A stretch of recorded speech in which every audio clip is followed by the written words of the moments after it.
Alrighty then. Hello, hello, hello, hello, hello. Blog Talk Radio Land. Hello there, my beautiful, beautiful tea sippers. It is another glorious Wednesday, and you know what time it is? So, darlings, get your crumpets together, because, baby, it's time to dish tea. And you are dishing tea, honey, with big meat. Hello, and thank you for letting me have this time in your day, okay? If you're tuning in now and wish to log in and want to chime in on the conversation, please be encouraged to call 347-205-9183. Once again, 347-205-9183. That's the number to call in. And I'm going to open up the chat room right now.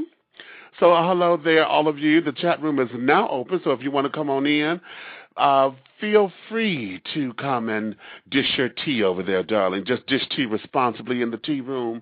It's okay to disagree and agree to disagree, but don't be disagreeable. Okay, I don't want you throwing your computers out the windows and things trying to get mad at folks. So we're going to continue on that way, okay?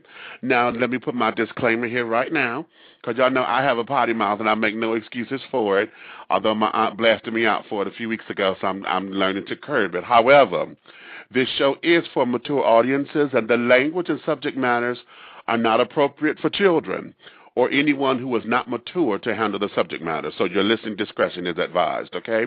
Your listening discretion is advised. If you feel you got to turn away, that's okay. I do understand. Let me say thank you to all of my sponsors. My sponsors, I love you all for your love and support. Trade Day Management and PR firm at Trade Day. Enjoy a touch of Southern hospitality with a universal appeal. For your public relations and entertainment management needs, contact Travion Davenport at 678-523-3088, or you could email her at tradedaypr@gmail.com, tradeday, TREADAYPR@gmail.com. Thank you goes out to Pharaoh's Treasure Box. Fine art, unique jewelry, and sensational 3D silk floral arrangements. Creations by Taps. For all of your decorative needs, contact Pharaoh's Treasure Box at 248-688-5178 or 5179, 248-688-5178 or 5179, or you can email them at pharaohstreasurebox@comcast.net. Thank you, Pharaohs. Also, Parisian Wine Productions, music to lighten your spirits and lift your soul, specializing in gospel, house, and dance music. Production is done by Paris Hairston, so all of your musical needs and tracks and gospel house music, for those of you who like to twirl to Jesus, contact Paris at paris42268@yahoo.com, paris42268@yahoo.com. C Train Productions, you're aboard the right train for all of your entertainment needs with C Train Productions. Omar Casserly is the CEO and founder. For all of your casting, producing, and production needs, contact Omar at www.ctrainproductions.com. Once again, www.ctrainproductions.com. And also, thank you to Life Fellowship of Christ Ministries. Live in freedom everywhere, LIFE. Reverend James Coleman is the leader and founder of this ecumenical social justice ministry, brought forth to free the oppressed and introducing a fresh approach to the Christ consciousness. Contact Reverend Coleman at mustardcole@yahoo.com, mustardcole@yahoo.com. Services are held bi-weekly at the Woodbridge Estates Clubhouse, 4106 Supremes Drive, Detroit, Michigan, 48201. Services are held at 12 noon. For more information, contact 313-833-9278. Also want to shout out that this weekend they have the Reverend Elder Claude Everett Bowen will be visiting the church and will be speaking this weekend on the 20th and the 21st. So contact them for more information. And the topic is going to be, is your God a man-made creation? Ooh. They figure to get down. So once again, contact them at 313-833-9278 for more information. Also, I want you to save the date for the 5 More Artists sales and exhibition show coming up in June, that first Saturday in June. I believe that's June 4th, if I'm not mistaken. I will be there, as well as Pharaoh's Treasure Box and a number of artists that's going to be around the Detroit area and abroad to come in to give you an evening of art, jazz, theater, and upscale entertainment. So for more information, make sure you contact Pharaoh's Treasure Box, 248-688-5178 or 79 for more information. And I will keep you guys abreast of what's going on as that date comes closer to us, okay? We are supporting the Uplifting Communities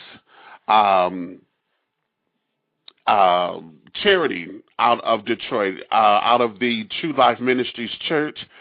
And I'm going to have more information. I don't have it in front of me.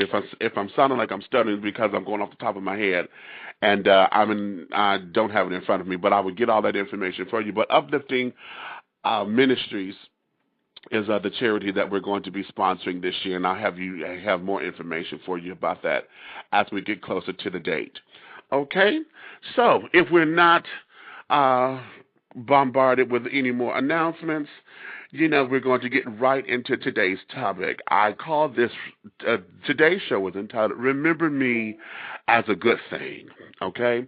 And I chose that because we have lost so many people from the LGBT community and from our African American community and those of color to hate crimes.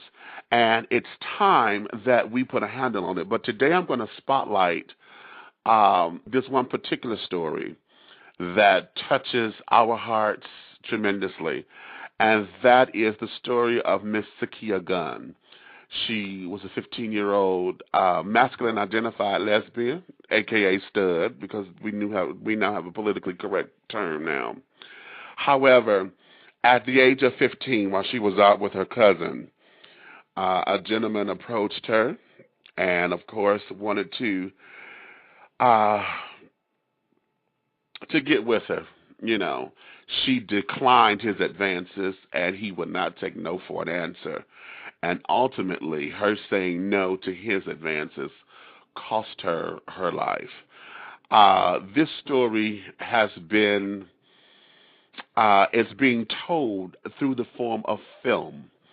And the film is a documentary highlighting the happenings of Sakia, highlighting her life, and also explaining the process of what the family went through the trial, and what all of this meant, and what hate crime does to not only the family but the community as a whole.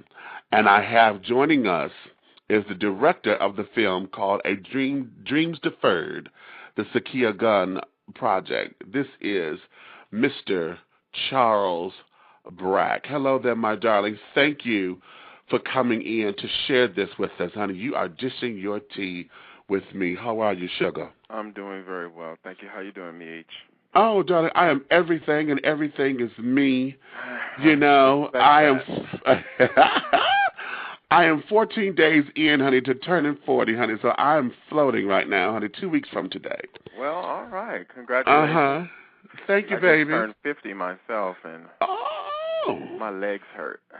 But that's a whole other story. I'm going to leave that alone. Yes. Anyway. That's too damn easy. Anywho, it's too easy. Anywho, let's get right into the meat of this, because one of my first questions to you is, how did you come about this story, and what was it that drove you to say, I need to do a film on this? Well, actually, I was approached by a fellow filmmaker, Algernon Tunzel, and he's done a bunch of stuff on public television and stuff like that. He's an editor and a filmmaker. And he approached me about doing this film. I had heard about Sakia's death on television. I think I was at the computer and, kind of listening into the news at the same time. And when her image came up and they were reporting that a 15-year-old girl had been killed in Newark, New Jersey, and I looked at the television, and the image that I saw was not a 15-year-old girl, and it seemed like a 15-year-old boy, so I knew that there was something that they were not reporting on. And so when my friend Algernon approached me about doing this film, I immediately said yes, because I was that kid, when I was 15, coming up in the inner city, black and gay in Chicago, and with some very ambiguous gender going on, I'm a man, I'm a big man with gynecomastia, so I've always had tits. And, when you're a 15-year-old and you got soft, pretty skin, and, so there was a lot of issues in terms of gender that I was faced with early on, as was Sakia. I don't think I had necessarily the presence of mind and the purpose that she did with her gender identity and expression. But as you can see, my heart just poured out when I, got the opportunity to do this film, and I was in from first day. Okay. Well, I too am one of the big-breasted men's around men's. Okay. Yeah. So, and understanding what that was, coming up through my teens and understanding, gender expression and what this meant and what that meant. I too, was Sakia at one point in time. So when you came on board with the film, let me ask, what was it that what was its main focal point for you after you got all the pieces together? Exactly what is it that you wanted folks to walk away from the film understanding? Well, I aimed big. I'd like to make Sakia's name a household word. Everyone in the country heard about Matthew Shepard, and they should have. People draw the immediate analogy when they see Dreams Deferred, and there's some reference to the late Matthew Shepard in the film. But that is not a pejorative comparison. Matthew Shepard, we should have known about him, and as we did. And so I wanted to elevate the story of Sakia Gunn to the same status as Matthew Shepard. That was the main thing, But because we're talking about someone from the inner city, and we're talking about an African American and someone who is poor, and you see where I'm going with this. I'm going to call it straight on out, because the whole idea of this is, not only is it hate on the idea of gender expression, but see, we're crossing all the race lines and everything as far as how the media projected it, how communities rallied or didn't rally around it. Right. So, in your quest of giving it that Matthew Shepard type of awareness, do you find that you were successful? Did you find that you had to fight, or still fighting, to have it reach those particular plateaus? Well, yeah, I'm still fighting. This kind of platform, of course, is great. I just don't have the same access that the makers of the Laramie Project had, in terms of fundraising, general access to mass media. It got a lot of press, and again, well, it should have, So to move the conversation away from Matthew, it's more about the fact that we as LGBT people, some of us are still very disenfranchised, especially if we start, picking away at some of the other isms like the racism and gender expression and so forth. So, it was a chore, and it continues to be a chore to, elevate this project to where I think it needs to be. We don't want to Sakia wasn't a martyr. She didn't volunteer to make a political statement. Right. But, this moment can't go unmarked, and I think that we would do a disservice to her by letting it happen. At some point, excuse me, you got to throw your purse up on the counter and demand your cheeseburger. And this is our time to throw our purse up on the counter and, get our tuna melt or whatever it is at the Woolworth counter.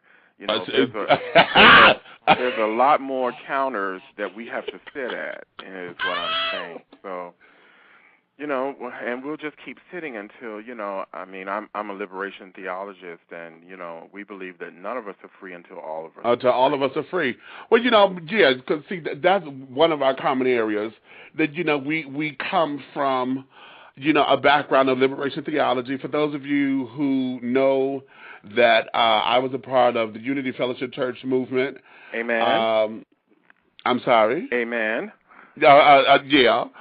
And so being that I was affiliated with them, the teachings that I've gained from them and my new awareness, I adopt that. None of us are free until all of us are free. And in understanding that, did you find a lot of opposition because of the divide that the LGBT community have between gay men and lesbians? Well, opposition, I would say no, not in that realm. I think that, the division between men and women, while it's very real in the black LGBT community, I don't think it's as disparate as it is maybe in our counterparts' communities, because we still need to cleave together for a lot of reasons. Racism in the gay community is a very real thing. So I don't think that we necessarily have the luxury to be fragmented in that very particular way. Certainly there are some, separations that, are unfortunate, but I don't think it's to the severity. So there were actually a lot of women who were very supportive of, me making this film, and very supportive after the fact. There were several organizations that stepped up and donated, like the Estrella Foundation here in New York City with Executive Director Kathy Acey, ALU, and I could not tell you the acronym for ALU, but it's formerly Salsa Soul Sisters. But, for your people out there who are on the computer, they can Google it. It's called ALU, and it's an organization for women of color, lesbians. We're very, very supportive, and and many organizations. I'm going to be going to Chicago. There's an organization called Affinity Community Services who have stepped up. So I'm happy to report that in the black community, that has not been the case. I've only gotten support from women, and this is. I'm glad you brought this up, because the point of this whole question about the if I met with opposition, it's very tender to me. I was really glad that, because we have to get to the point where men stand up, against sexism, where white people stand up against racism, and, so forth and so on, and straight people against homophobia. It can't be the victims that are always, on the soapbox, until people who are in the same groups of the dominant group, or if you will, the oppressor, stand up and say something to other people. We used to have a term, a saying in Men of All Colors Together, New York. Have you confronted anyone on their racism, their sexism, their homophobia, or anti-Semitism, or any of those isms? Have you confronted anybody, today on that who has made a negative statement in your presence? No, we don't do that. Hell no, we don't do it. We have to get back to it, or we have to start it. And I say that emphatically because it unnerves me. I hear a lot of the little jokes on my job, and see, they know me on my job. No, Okay, now it's all cute and we can all have fun, and they usually use me as a litmus as a as litmus paper, because if they get too acidic, honey, you know I'm gonna change colors, and the real color gonna show. Right. And I let them know that no, you're wrong for that. No, that's over the line, honey. Now we can all be cute and got cute little quips and all that, but you're not going to work me. Right. You know. And whenever it for me, I know with my fight with it, it becomes a vicious slur fight. And some I've been on public buses, I've been on trains, and things of that nature, where it has become almost brutal. Right. You know, physically, because folks want to believe what they believe and carry it on, and that's fine. But the challenge is for you to open up your mind. You're not going to ignore the fact that I'm existing because you're looking at me. Right. Okay, you cannot deny me, and I refuse to be denied by anybody. You're going to respect me, and I'm going to command it. And in certain aspects, I'm going to demand it when you want to be an asshole. Right. So with that, I'm glad that you stuck, you were taking up the helm for this particular project, and I noticed that you said that the women were the ones who came forth. What happened with a lot of the gay men? Did you see gay men coming forth with the same numbers as the women to support the project? Or were you hearing, oh, this is a lesbian thing, and, they were just expecting the lesbians to come up? Because I think a lot of times we are expecting the other groups to do it. With especially with trans issues or things like that, no one wants to get involved. They're expecting, oh, that's a transgender issue, so the trans community is going to do it. Oh, that's a lesbian issue, so, the studs and them, they're going to come out to it. Oh, well, this is a gay man issue, and, particularly with African-American gay men, we won't move until white gay men move first. And, do you see that being... at one point, do you see us ever coming together, or do you see that as still being a hurdle for filmmakers such as yourself wanting to bring forth projects? Well, I can't say, I think that we're talking about the sin of omission. I'm not sure if Dreams Deferred or Sakia Gunn was necessarily on the radar of a lot of brothers,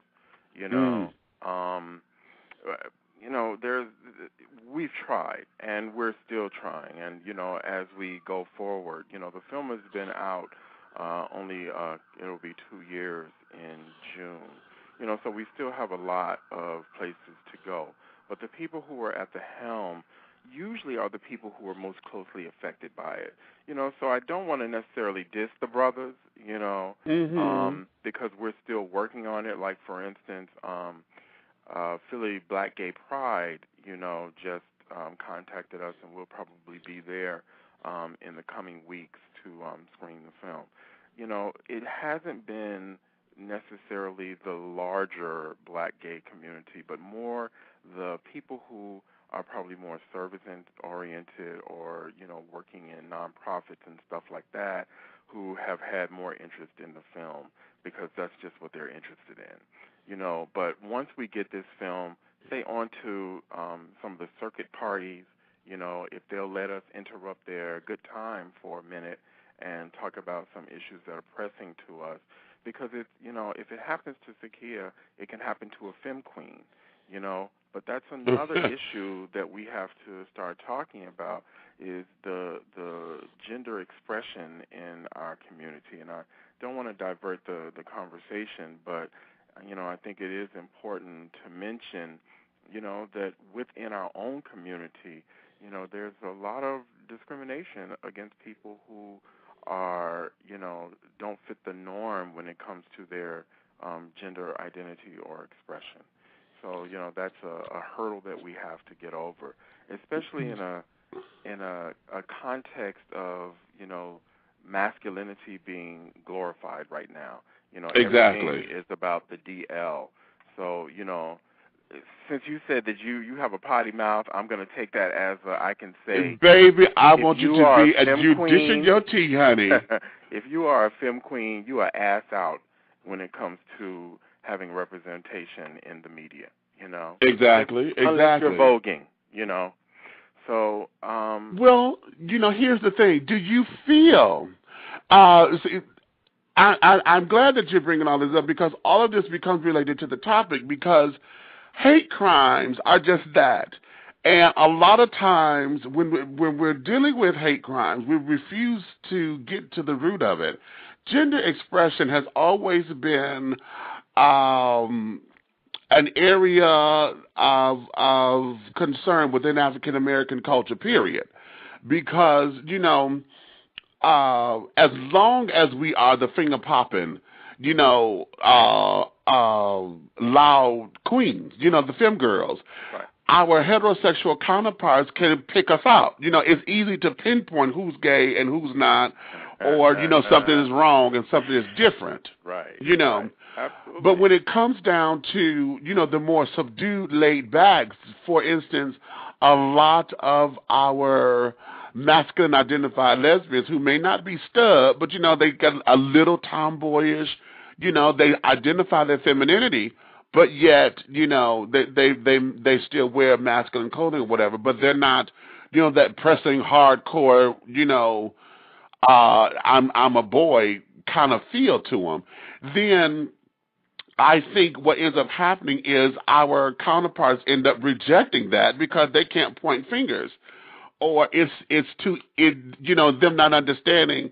Well, how can you, right. How can you still be gay or this way or whatever? And you like to, I don't like to work on cars, but for my masculine brothers out there who don't know nothing but mechanics and basketball and football and shit, right.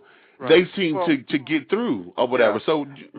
Well, at the risk of stating a gross generalization, I think that, straight people, they want their gay folk to be conspicuous.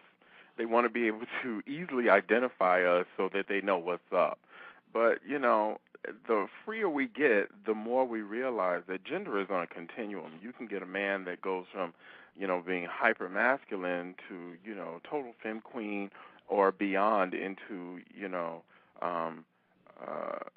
moving into transgendered or transsexual. So, I think that's another thing that we just don't talk about, especially in our community or even the greater community in America or globally. We don't talk about, gender being on a continuum, even though it's coming up a lot more, but what can you do? Okay, exactly. Okay, well, as a filmmaker, and you're seeing such a void for these voices. Are you finding it hard to maybe create an avenue for these voices, or is it just plain and simple not having the money to do it? Because as you said, those who had the resources for the Larry Project, we know Matthew Shepard is 10 years in, and everybody's still crying and feeling the emotion from that tragedy. And yet, when it comes down to our voices, it's a muffle in the dark, and a lot of folks are in silence with their pain because they don't know it. Yeah, well, that just even though, and again, I can't say this enough, that the response to Matthew Shepard's death is absolutely appropriate. And, there's some frustration on my part that, we haven't cried out because of Sakia's death in the way that Matthew's family and friends, pushed the media to get it out there, But then again, if we did push, we'd be met with resistance just because of our color, So, as a filmmaker, it's always going to be hard, but, that's kind of a given in this country. If you're black and you don't have skin privilege for whatever race or, color or nationality you are, there's diminished access, and we just have to keep plugging away at it, I don't really choose to focus on the hurdles, even though they are very real. It's very clear to me that we're not going to get the 40 acres and the mule. That's just not going to happen. Reparation is not coming. So anything that we do, we have to fight, tooth and nail for it, and I'm willing to do that, But the good thing that's happening is that it's a lot easier to create media. I mean, if you have a computer and even a camera phone, you can create media. And so the point is that we have to go back to kind of a griot circle consciousness where people have to be encouraged to tell their own stories, and that's the thing that Okay. There's a lot of dense theory out there about, LGBT issues and African American issues and the intersection of those things. But, if you're not, excuse me, in that academic pipeline, you might not have access to that. So I want to try to make, social change to be a more pedestrian thing. So encouraging people, pick up your phones. If you have a camera phone and then you have access to a computer, which a lot of people still don't have, by the way, but we won't get into that. Right. Make media. Tell your stories, get them out there somehow. And if you see artistic endeavors, of writers or poets, filmmakers, singers, support us, and, hold us up and, help us be accountable and help us get the word out there that we want to come out of the crevasse of being caught between the straight black community and the white gay community. Those two communities are having this struggle back and forth, Prop 8, so forth and so on. But they're doing it like we don't exist. Those people. Okay, right, exactly. In the middle. Exactly. They're just not even at the table. It's almost an either-or thing for them. And so that's, what I want to do is kind of bring us up in the open and get us at the table. And there's a lot of people that are doing stuff out there, but, we have to support people when they're doing it, So, fellas, when you're giving your circuit parties, and ladies, when you're giving your circuit parties, make a little booth on the side, and adopt a project. There's a lot of brothers, a lot of sisters around who are doing really, really good work in the community.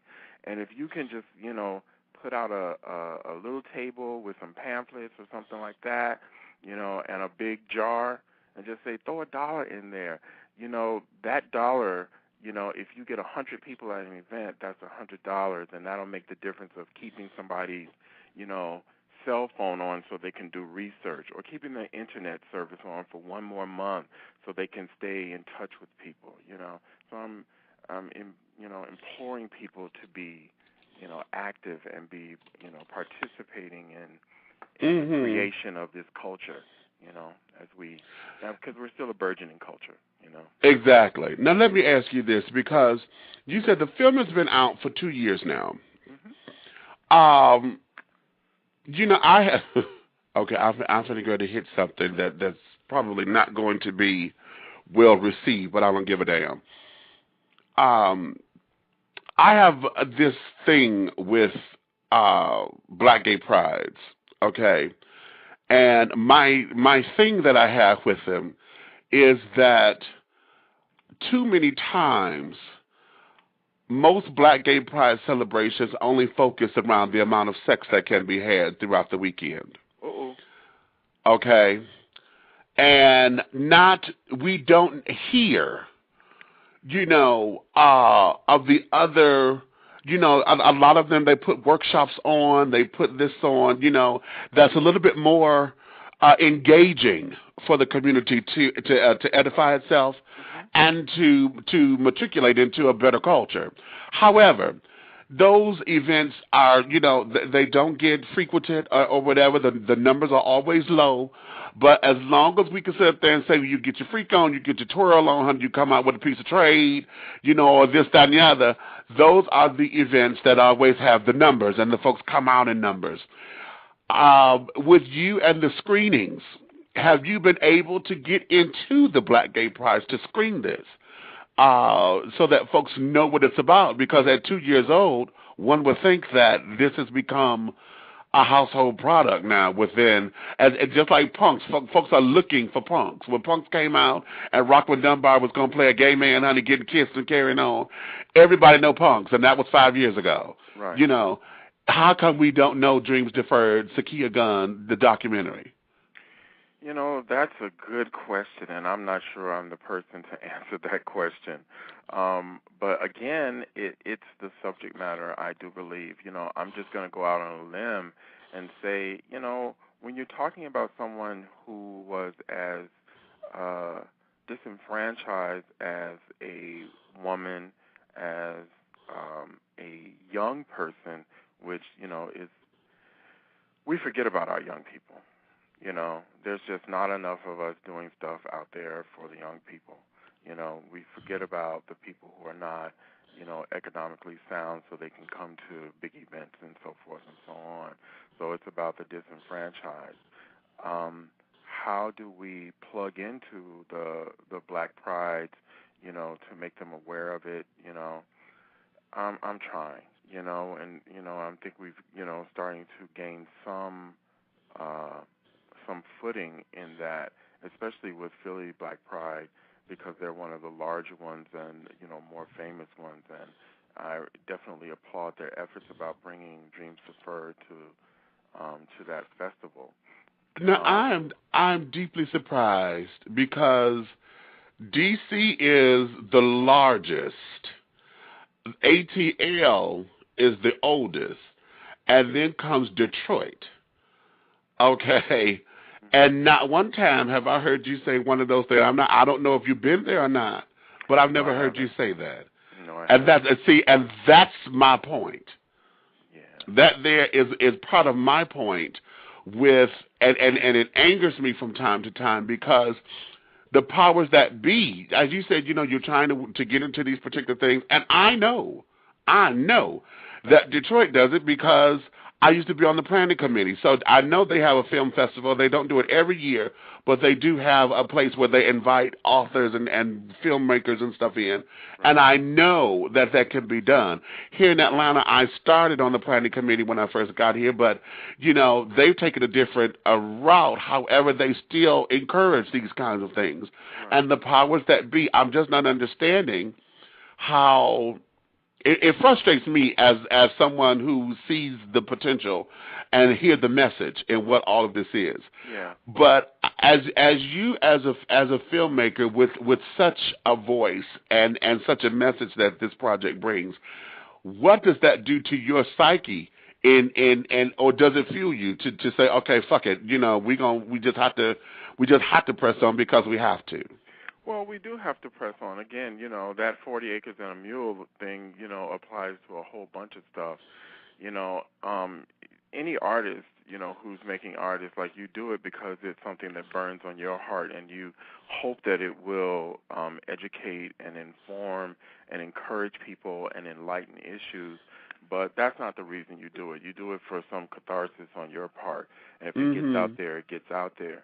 Now, having said that, of course, my distributor is Third World Newsreel, and we cover the educational market. You know, so when we get an intern or, you know, because we're a very small firm, you know, we do set them out at the task. It's like, you know, trying to find LGBT color organizations, Black organizations, Latino, Asian, you know, to promote the film in the non-academic community.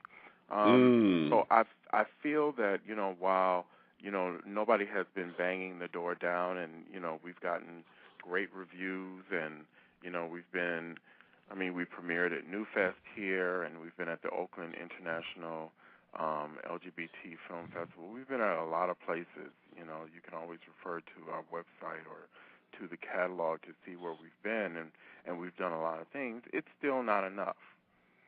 You know, it's still not enough. And okay.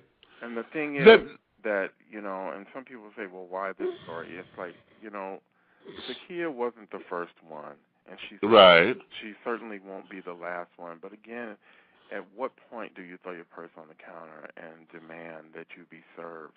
And so I don't feel that my job is done just because the film is just is 2 years old. Right. We've hit the academic community, and we hit it hard. For 2 semesters straight, Dreams Deferred was the best-selling film out of the distribution company. That's not a small thing for a first-time filmmaker, and I'm very proud to say that I think it had less to do with me than it does with the subject matter of young LGBT people coming up and feeling the need and the hunger for this kind of media. You know, you got LGBT kids who are matriculating, and you know, they're interested in the dense theory. They're interested in all the academia, you know, as something to learn about, which we did not have, you know, because we're a couple of old queens. Exactly. Right, you know? right, So there was no LGBT studies when we were in college, you know, or very few. Exactly. So now that it's starting to become, you know, an issue that people are talking about and studying, you know, we're doing well in that community. So I'm hoping that what will happen is that these same LGBT folks or people of color or the, you know, the intersection of the two, when they anti-matriculate and they're in the working community, they'll start ordering the films, you know, at where they're teaching or at their community organizations where they're involved or at their churches. So, you know, I'm not giving up hope. I refuse to give up hope, and, you know, I'll just keep plugging away at it, you know. Until they, you know, carry me out with my feet showing. How you doing? Okay.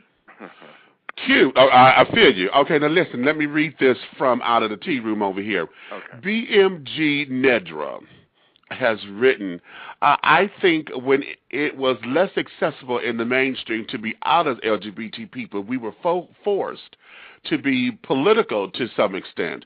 But with the more acceptability, we've actually become less political and more like the mainstream, party, party, party. Little did the establishment know that the way to undermine LGBT folks as a community was to be more accepting.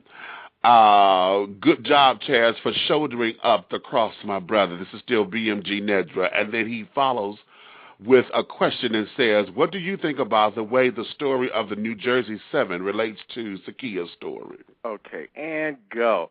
Hey, Nedra. I know Nedra.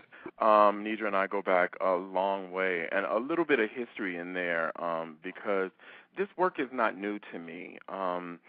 In 1985, there was a few of us that started Lavender Light Gospel Choir, which was the country's first LGBT gospel choir. And that organization came out of Men of All Colors Together's Black Caucus.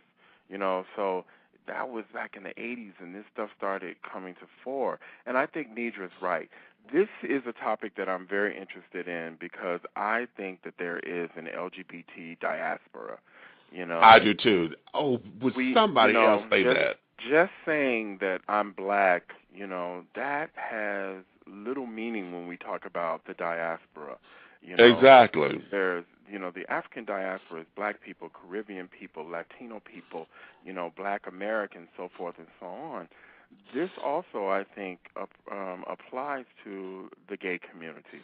We are now a diaspora. You know, we have you know, we have grown up, but we've also grown out. And so, you know, when you're less encamped, you know, the intimacy is not there. You know, the connectivity with other people in your group, you know, it starts fading, you know. When you have black people who are seeing people in Haiti suffering and they say nothing and they remain silent, it's the same thing that happens in the gay community. You know, when we see transgender people getting beat, we somehow think that, you know, that's okay, that's acceptable. But if a DL got beat down, you know, it would be news, you know. So we start putting premiums on people as the diaspora spreads, you know. So who in the diaspora has the power and the access? I like that. So, you know, I think Nedra is absolutely right. We have become more political and more mainstream, and, you know, the whole concept of us being part of the industrialized mass complex, if you will, with, everybody thinks that gay people have all this disposable income. Well, have they talked to gay people in Harlem? Oops. Or in Bushwick?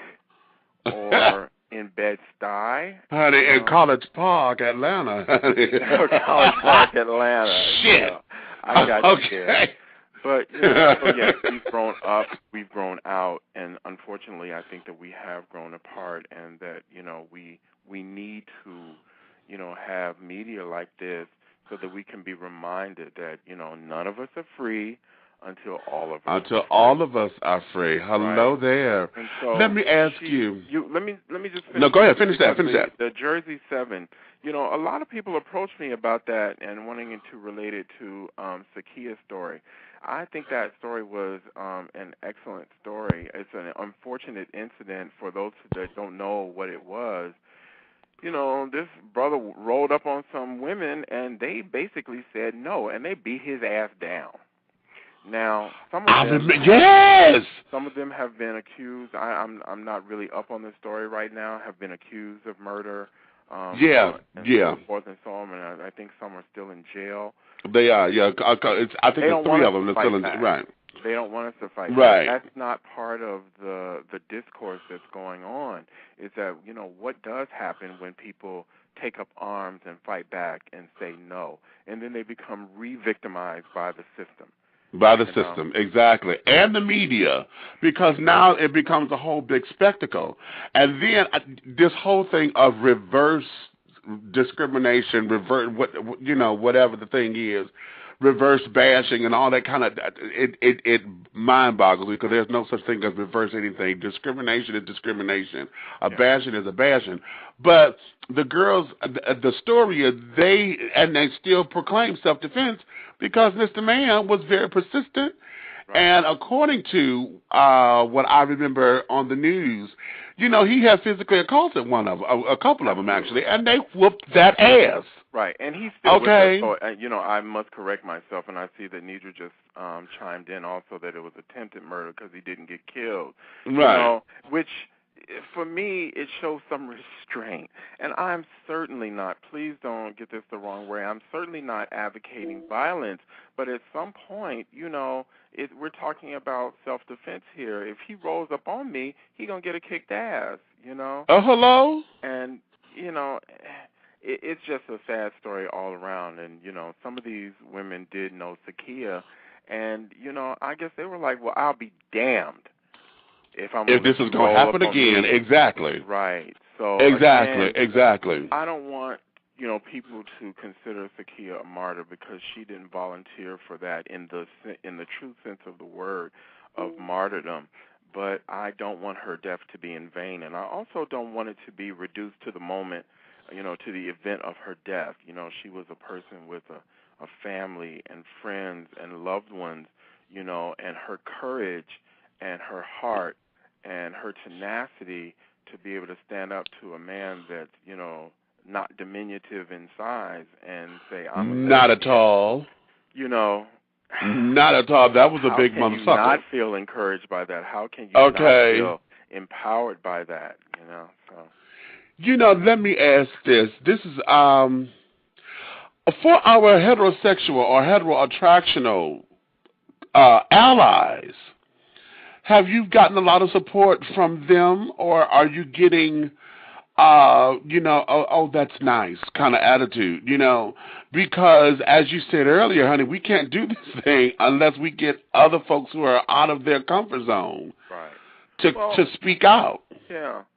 That's a really good question. I had the experience last year of, let me just give a shout out to the Newark Black Film Festival, which did a mini tour of 3 cities in their fair state.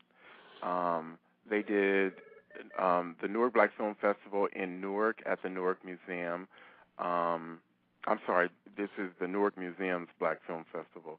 So it was at the Newark Museum. It was also at the State Museum in Trenton, as well as Monmouth County Arts Council. So they did a mini tour, and we were there were 600, 700 people at the Newark screening. I was bowled over and overwhelmed and just completely joyous that many people came out. I don't know what the demographic necessarily was, but I don't think that it was 600 LGBT people in that room, and certainly not in Asbury Park, which was a much smaller audience, but in Trenton they came out, and I would say that 90% of that audience was not LGBT.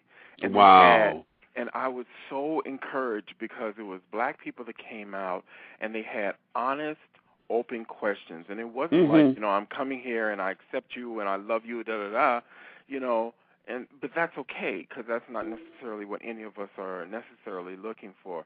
But they had real, open, and honest questions about gay people and how we relate to our community. And, it was my pleasure to be able to tell them that one of the things, the biggest misnomers about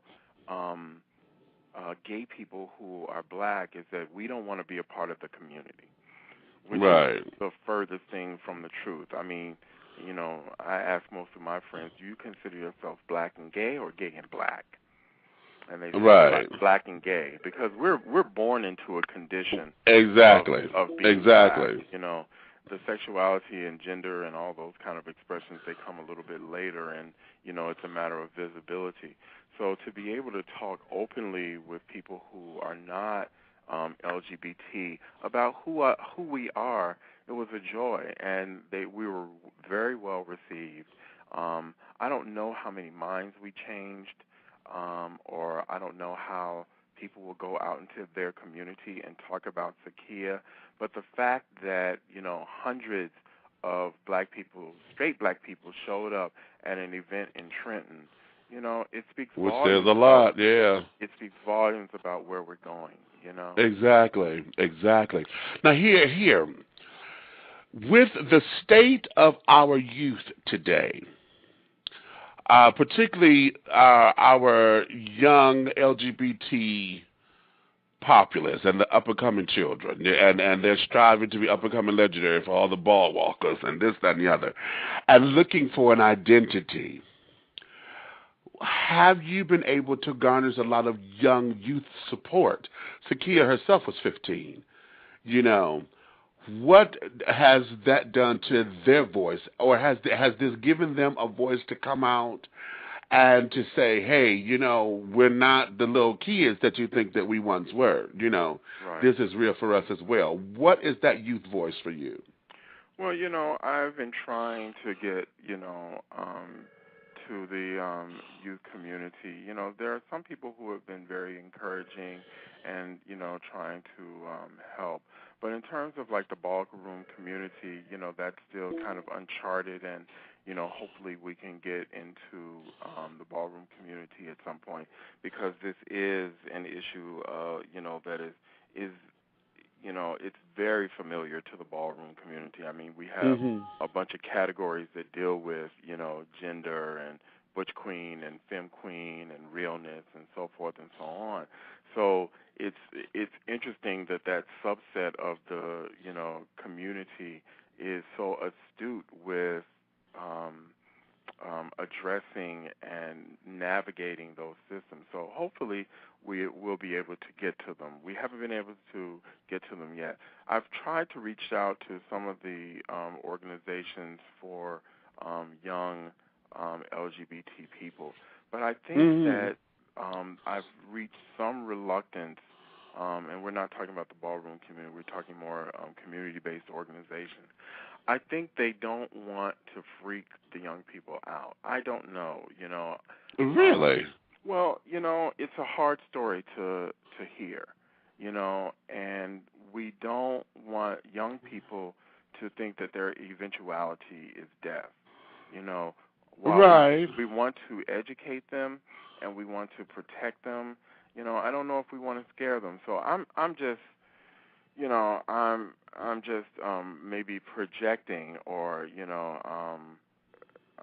the word is escaping me, but I'm just speculating about why I haven't gotten more youth organizations to see the film, and I think Well, I'm going to put you. I'm going to challenge you. Yes. Because I know out of Detroit, there's the Ruth Ellis Center that is specifically designed and geared towards LGBT youth from ages, I believe it's 14 to 25. And I know after viewing the film myself and seeing it, seeing Sakia's cousin, who was her best friend and also masculine identified lesbian, go through the changes. The scene with her in that bedroom, honey, and that. That's my favorite scene in the film. You and I talked about that before, because when I saw it, I said, child, you are kidding. This girl got everything everywhere and said, honey, okay, I know where everything is, and I know what's clean and I know what ain't. Right. And I remember those days because I was the same way, as a typical person, young person who is in their own little world and looking to identify themselves. This film would speak to all of that, and plus, I believe truly it would start the dialogue, because Ruth Ellis also seeks out those who have been disenfranchised from their homes. They've been kicked out and disfellowship from their families and things. So, Ruth Ellis Center out of Detroit, and one of the activists over there who specializes in their trans community is my girlfriend, and you may know her as one of the Patti LaBelle lookalike impersonators that Patti herself endorses, and that's Miss April Summers. Okay. She's over their transgender department, so I'm sure if you were to reach out to them that they can set up something to where it could be screened there. Well, that's why I'm throwing it out there, my darling. Yeah. Press pause for just a second, because I'm down to the last 2 minutes. Those of you who are listening by computer, we're in the last 2 minutes of today's programming, and after 2 minutes, it's going to stop streaming on your computer. However, we're going to go over, I'm sure, because I have a couple more questions, and you can catch everything in the archive. So I'm going to thank you now for tuning in and for listening, and we're going to continue on to move forward. Okay, so just understand that. So let me talk about the bedroom scene. Okay. I say that's my favorite part in the film because I happen to have a very diverse family, of origin but more so of design. So I have some nieces who, live in Middle America who are white and presumably straight, and their rooms look like that. So the reason that part of the film spoke so loudly for me is that, it wasn't a 15-year-old black lesbian who got killed. It was a 15-year-old, and that's the biggest issue. Okay, right. Right. What has happened in our society where, grown men feel they can address an approach and assault a 15-year-old, period. Period. Exactly. Bottom line. So when I saw all those clothes and everything, I was like, this is perfection, because my room looked like that when I was 15. Okay, quiet as a cat. Mine still do at times. Well, see, that's a whole other story. That's a whole nother story, honey, but I'm just letting the children know, honey, that there was probably one of the realest scenes in there because we all can relate. And it takes away all of the separations, all of the whatever, to its basic commonality. Right. This was somebody's baby. Right. This was a 15-year-old child that this 30-some-odd motherfucker just didn't say no, to the point where you felt you had to kill the 15-year-old. Yeah. What? And people have asked me, did I try to get his point of view or his perspective, and I'm not the news. I had a very specific thing that I was trying to get out there. Right. And so I wasn't necessarily interested in his story at that moment. I understand that black men come from a legacy of chattel slavery and that violence as discourse is a part of our reality. But that's one of the things that, we need to talk about, that it's a situation where, you know, the boss kicks the husband kicks the wife kicks the kids kick the dog, and the dog bites the husband, but the boss is out of the equation. You know, right. they start some shit. So, you know, it's about all us disenfranchised people coming together under the commonality of feeling disenfranchised and realizing that we're the majority and that we actually do have the power, although, you know, only a small percentage of the people have the economic power. You know, we can make some changes. You know, dig that. If we stop, you know, pigeonholing people. You know, okay, say that. Because the ultimate thing that separates us is that we are the haves and the have-nots. Ooh. And once people get into that, I think that we can do a whole lot of stuff. Ooh, baby, the haves and the have-nots. Now, you said that at one point from the distributor that the movie was best in sales. Is the movie still on DVD? Can it be purchased, or what is happening in that arena for you? And if so, where can folks buy it? Yes. The film is available through Third World Newsreel. That's www.twn.org. www.twn.org. And the title is Dreams Deferred, the Sakia Gunn Film Project. So, you know, for institutions like, you know, colleges, universities, the film is available. But it's deeply discounted at $59.95 for community organizations. And, you know, I have, you know, passport and am willing to travel, you know, to do Q&As around the country or around the world, wherever. So, you know. Oh, well, you better put that out there, Diana Ross. Okay, around the country and the world. Listen. Okay. Now, I hate flying, but for Sakia, I'll do it, you know. Sometimes we have to make sacrifices. And, you know, this is a good time to mention, you know, the loving care that I experienced from her family and her friends, and how exceedingly grateful and gracious they have been to me and for me. It's been a pleasure. This film actually was a gift to me.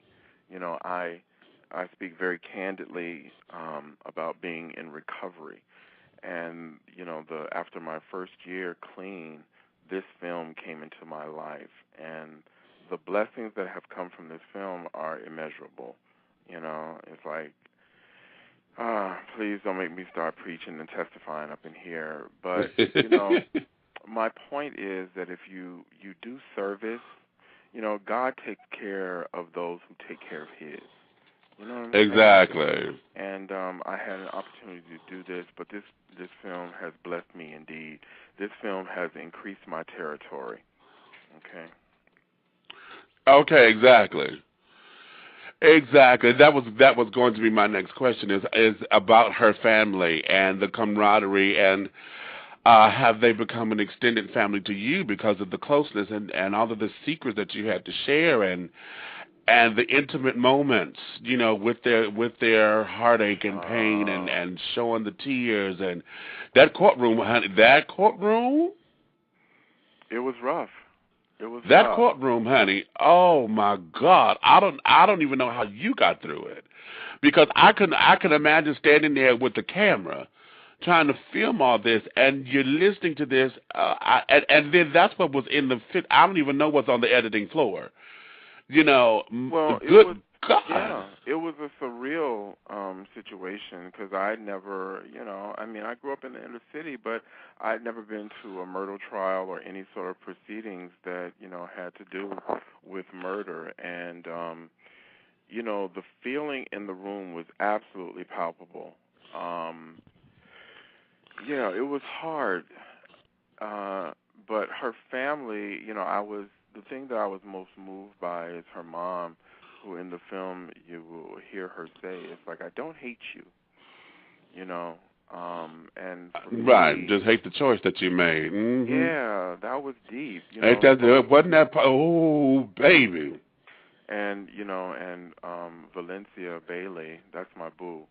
who considers herself Sakia's cousin. I think they might be actually distant relatives, actually. But you know how we are as black people. Mm-hmm. We claim you family. So they traveled with me during the New Jersey tour and several other places, and they call me and harass me and, they get on my nerves. They have really, truly become family. But, what a great tribute. At the premiere in Newark a couple of years ago, Sakia's mom brought me to tears when she, introduced me as her brother. And that, oh, wow. Yeah, so I don't want to start crying on air, but, what better feeling for a filmmaker to not only have the success as a filmmaker in terms of getting your vision out there, but to know that you have helped heal someone's heart just a little bit. There is no right. Right, and giving them a voice and a platform to be able to release and not have it bottled up, As difficult as it was for them, they were able to release. Yeah. Oh, mercy. Yeah. Well, I'm going to take this time and say thank you for coming out and for shedding light on us. Now we've only touched the surface, ladies and gentlemen, as far as hate crimes, and I wanted to concentrate on this particular film because I believe it is one of the most important films that deals with hate crimes because we're talking about our youth. And just as we said earlier, this is a rally cry for all of our youth, not just Matthew Shepard, who, his death and the notoriety from that should have been given. But we have to take that kind of tenacity for everyone who is same-gender loving, who has been on the outskirts, or anyone who's been oppressed for that matter, because it's not just LGBT. It is anyone, you may be fat, a woman, whatever the oppressed person is, whichever demographic of oppression you fit, that mainstream wants to keep you in that bucket and will harm you and will throw you under the bus because of their differences. It's up to us as a people. We're all human beings. It's time out for that no snitch rule. I'm sick of that. We have to stand up and shout out and proclaim, honey, what an injustice is done, because that it wasn't right, it's wrong all day, and it's up to us to stand up. Otherwise, it will continue, and we'll fall right through the cracks. And with Sakia Gunn, she was 15. That was a 15-year-old darling who hadn't even started life yet, didn't even realize who she was, haven't come into her own fruition yet, and was taken up out of here because of some fool who couldn't take no for an answer. And yet no one wanted to rally.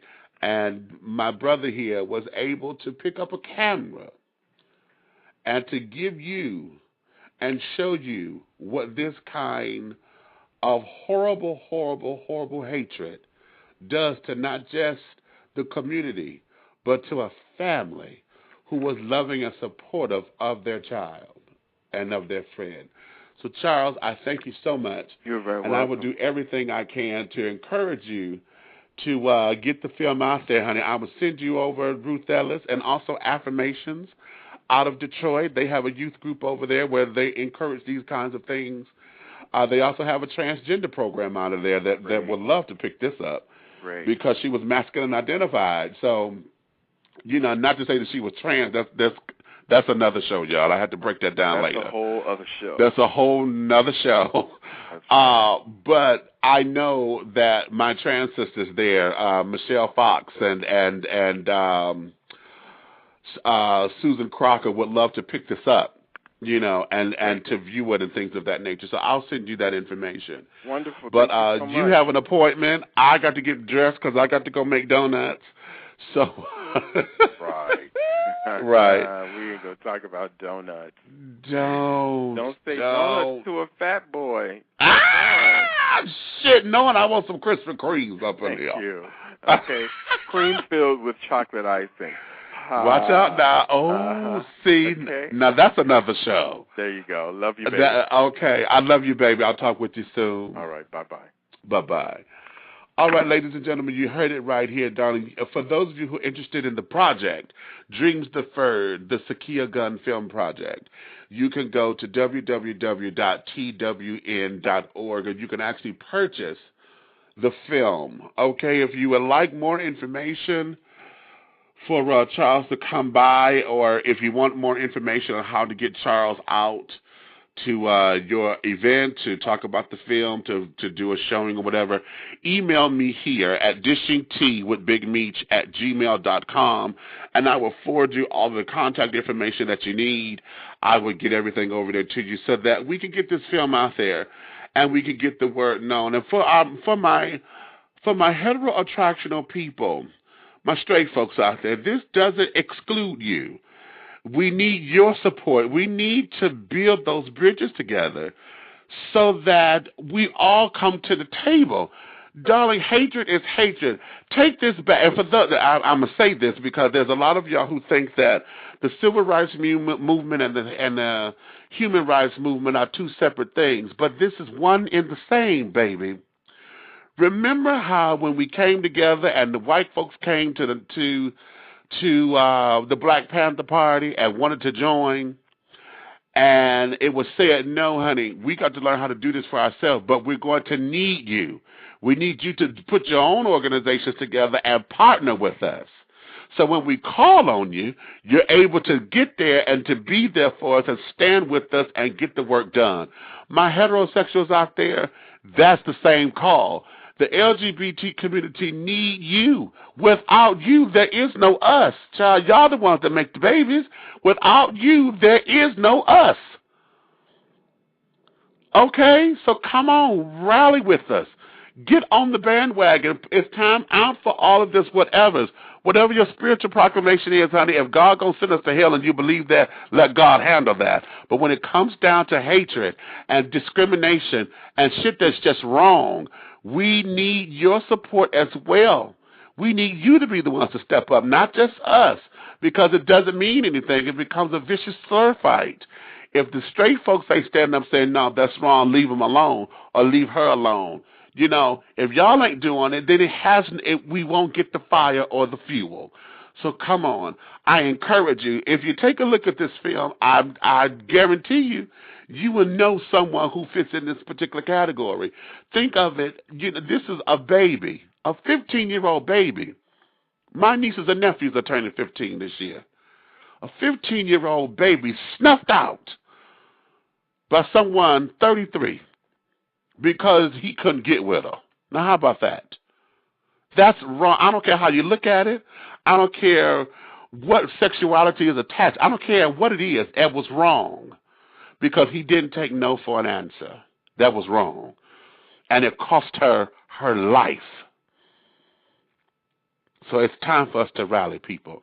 I'm on my soapbox. So on that note, I encourage you, come on back with us next week. Next week, we're going to be talking with Mr. Kelly McClung. I had the pleasure of making a cameo appearance in this film that he's doing called Caballeros. And we're going to talk about that film. We're going to get more into what independent filmmaking is all about. We're going to talk about you will know Kelly because he's best known from American Ninja 4. He was a fight coordinator. He does some things up in there, and I'm going to have him explain all that to you when he comes on the show.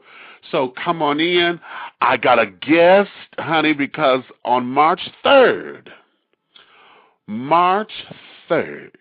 darlings, Sarah Dash is going to be here. Sarah Dash from the powerful, powerful group LaBelle, baby. Yes, the sex kitten herself, Miss Sarah Dash, is going to be right here with us dishing tea. So she's going to kick off my birthday celebration. So with that, I encourage you to come on back next week. Let me get up from here. The time now is 2:15 today that I'm closing this out. So with that, my darlings, let me get dressed so I can make a couple of donuts, and I will talk with you all next week. So thank you all for dishing tea with Big Meech. Ciao.